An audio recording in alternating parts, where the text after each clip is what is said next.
Doris Reva. This is who's talking to you.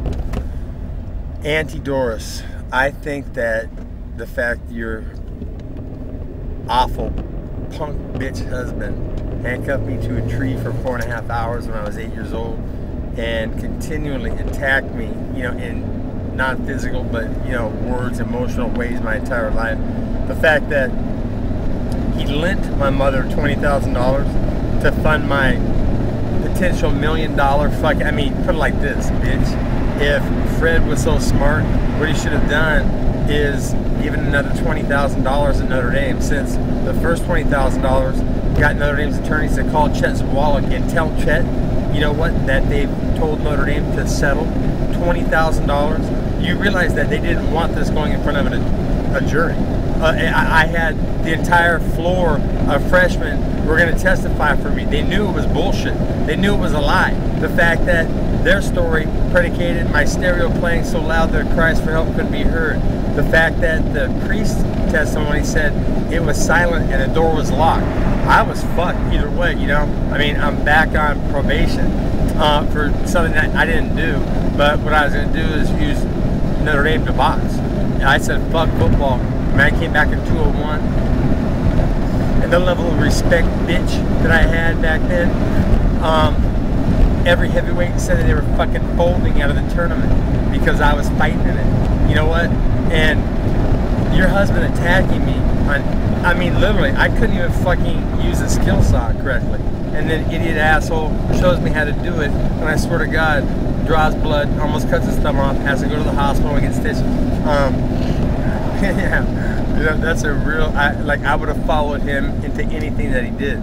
And the fact that I was a once-in-a-lifetime athlete, that it doesn't get any better in a white package at linebacker size. It doesn't get any better. I could have been one of the best that there's ever been. See the play and know that I was owning everything that walked in my path, that I was strong enough to play the defensive line, that I manned up on everybody as a freshman, and I was golden. They said I was going at least late first round. That's what I was told after I got 6.5 sacks, bitch. And you know, that was in the spring game. I don't think you guys were back for that game, but you did come to ride my jockstrap when we played Pittsburgh and I made the play. And you know, I'm sitting dejected after the game thinking, you know what, fuck football, I'm done. You know, did you guys even care? Did you even fucking realize? You know what? It's like this, bitch. Your husband dies, and the first thing you do is rush out and buy a $1.5 million home. And you could have been funding what brought Peachy back, what would bring your mother back, you know, all you know back into perfect health from the very start. But there's been like this cloud. And so what I'm going to do is I'm going to embarrass Andy and David Reva with the truth about, you know, what would have happened had they not been adopted from Mexico and whatever barrio and fucking, where was it? I mean, David probably would have been a badass little gangbanger. Andy, it's a good thing for you that, well, am I cruel? Put it like this, guys, didn't I fucking give you both more hugs than mommy and daddy ever did? Really, ever, growing up? In a non-gay, completely cool fucking big brother type fashion. You know what? Giving you encouragement. You know what? When you weren't getting it from your dad. Yeah, he was real good at yelling, screaming, making people feel like shit. I bet you if we got you under fucking hypnosis or a lie detector, that you couldn't say that you didn't wish him dead more than once throughout your life. Seriously, I fucking hate you, I wish you know, yeah, okay? He was a son of a bitch.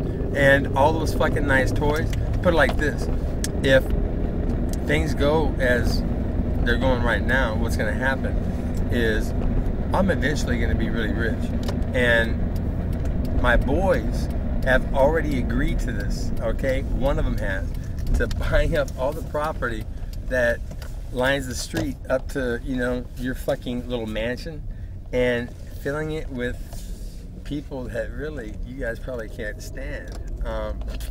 And like I said, we're gonna make a little video, and and when they're waving at you, okay, what it really means is fuck you in the neck, bitches. You know what I'm saying?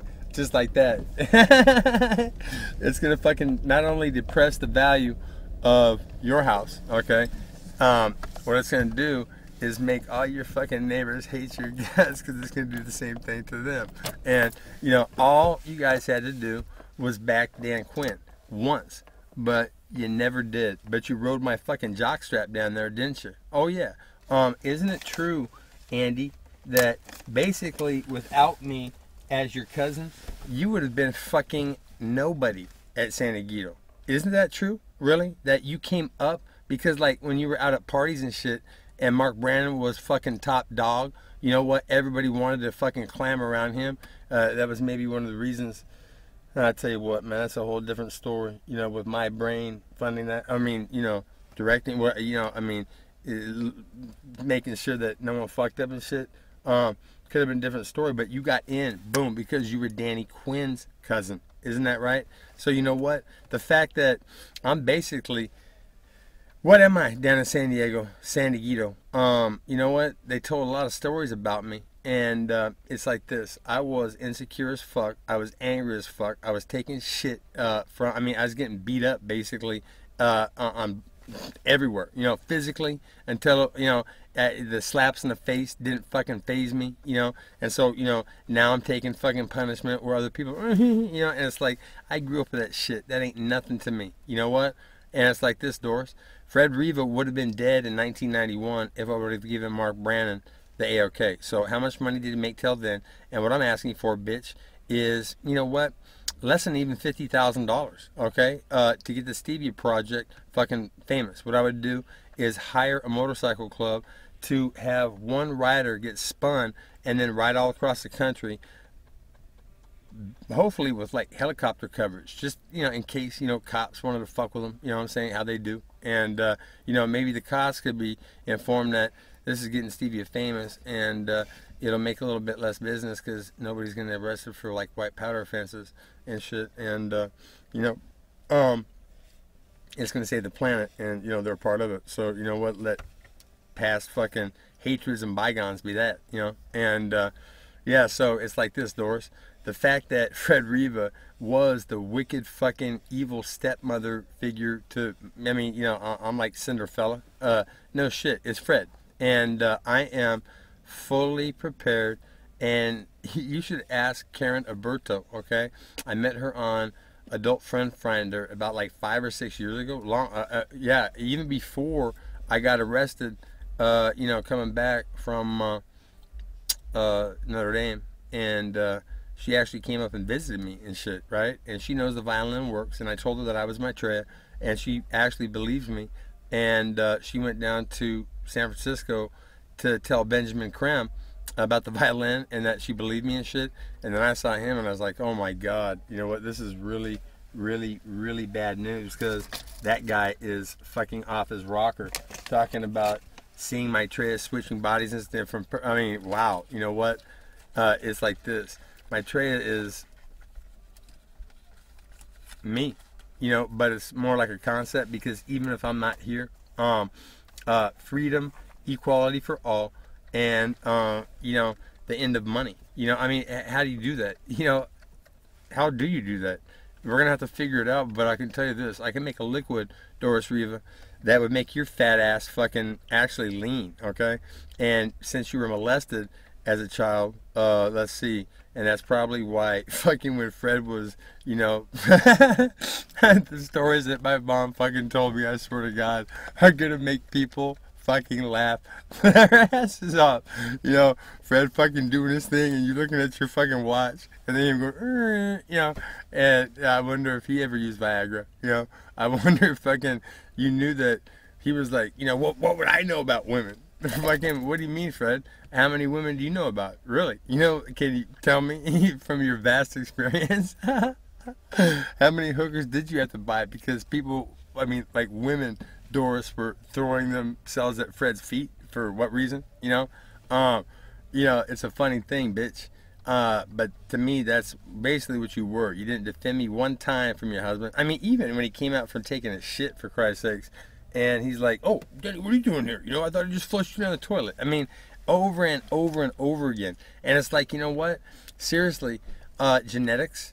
They should have tied Fred's dad's and mom's tubes before he was even born, okay? Because compared to me, he's a fucking genetic defect. Seriously. I mean, on the food chain, you know what? When I was like, what, 12 years old, and Fred was trying to fucking manhandle, wrestle me, trying to, and I broke his fucking grips. Yeah, Ted Williams, that savage fucking strength. It's been since I've been small. Did that piss Fred off? You know what, Doris?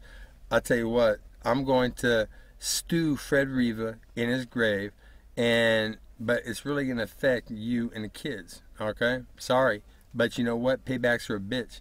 And it's like this. The only people that I owe anything to are my children. And the fact that you kept their daddy back, I mean, if it wasn't for you and, fucking asshole Fred, Joan might have fucking been a millionaire a long time ago. I wouldn't have my kids, and I'd be surrounded by a bunch of vapid cocksucker assholes that I couldn't stand. And you know what? I'd be fucked. I wouldn't know anybody fucking to take advantage of the cool things that I think, like, reading books and shit. And now I do.